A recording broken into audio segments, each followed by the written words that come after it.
Police મહાનિરીક્ષક Shri સરહદી range Shri Chirag Kordia સાહેબ દ્વારા વારંવાર એનડીપીએસને લગતા કેસોની સૂચના કરવામાં આવે છે.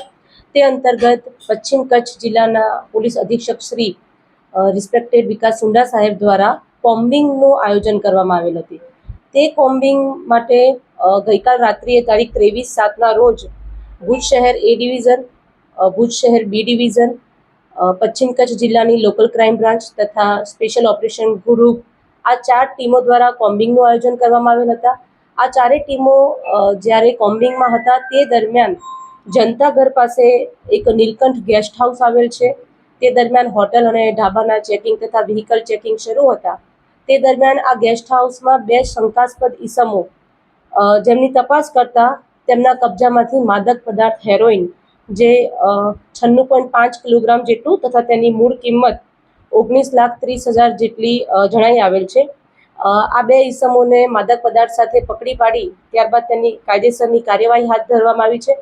પ્રાથમિક પૂછપરછ દરમિયાન એવું જાણવામાં આવેલ છે કે આ બંને ઈસમો મૂળ પંજાબના તથા બંને ઈસમોના નામ પ્રથમ આરોપી રામજશ ઉર્ફે રમેશ પ્રતાપરામ ગોદારા જેની ઉંમર 25 વર્ષ જેટલી છે, જે મૂળ રાજસ્થાનના છે, તથા હરપ્રીતસિંહ બલવિંદરસિંહ જેની ઉંમર 42 વર્ષ કે જેઓ ફિરોઝપુર પંજાબના છે. આ 2 ઈસમોમાંથી હરપ્રીતસિંહ બલવિંદરસિંહ જે પંજાબના ફિરોઝપુરના છે તેમના ઉપર પંજાબમાં અલગ અલગ જિલ્લાઓમાં 4 જેટલા એનડીપીએસ એક્ટ હેઠળના ગુના નોંધાવેલ છે. અને જે રામજશ ઉર્ફે રમેશ છે તેના પર પણ ફિરોઝપુરમાં એનડીપીએસ એક્ટ હેઠળ ગુનો નોંધાયેલ છે તથા તેના ઉપર સામખિયાળીમાં એક મારામારીનો ગુનો પણ દાખલ થયેલ છે. આ બંને આરોપી મૂળ પંજાબની જ્યુડિશિયલ કસ્ટડીમાં હતા એનડીપીએસ એક્ટ હેઠળના કોઈ ગુનામાં. તે દરમિયાન તે બંને એકબીજાના સંપર્કમાં આવેલ અને ત્યારબાદ એ બંને પંજાબમાંથી રેલ પરિવહન દ્વારા મુદ્દામાલ કઈ રીતે ગુજરાતમાં લાવવો અને અહીં છૂટક વેચાણ કરવું તે વિશે તે બંનેની ચર્ચા કરેલી અને તે અંગે તે બંને આ ગુનો આચરેલ છે. આ બંને આરોપી વિરુદ્ધ હાલ ભુજ શહેર એ ડિવિઝન પોલીસ સ્ટેશન ખાતે ગુનો નોંધાયેલ છે જે એનડીપીએસ એક્ટ હેઠળ દાખલ થયેલ છે.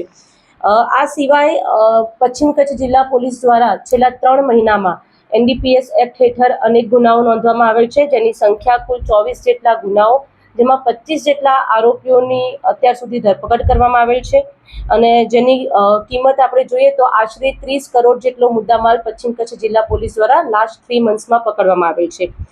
એ સિવાય વારંવાર એસપી સર તથા રિસ્પેક્ટેડ આઈજી સર દ્વારા સૂચનાઓ આપવામાં આવે છે. તે અંતર્ગત ખાણ ખનિજ નિયમ ભંગ હેઠળના ટોટલ 64 જેટલા કેસીસ દાખલ કરવામાં આવેલ છે અને આ 64 જેટલા કેસીસમાંથી કુલ 18 જેટલા કેસીસમાં આશરે 24 લાખ જેટલો દંડ પણ કરવામાં આવેલ છે.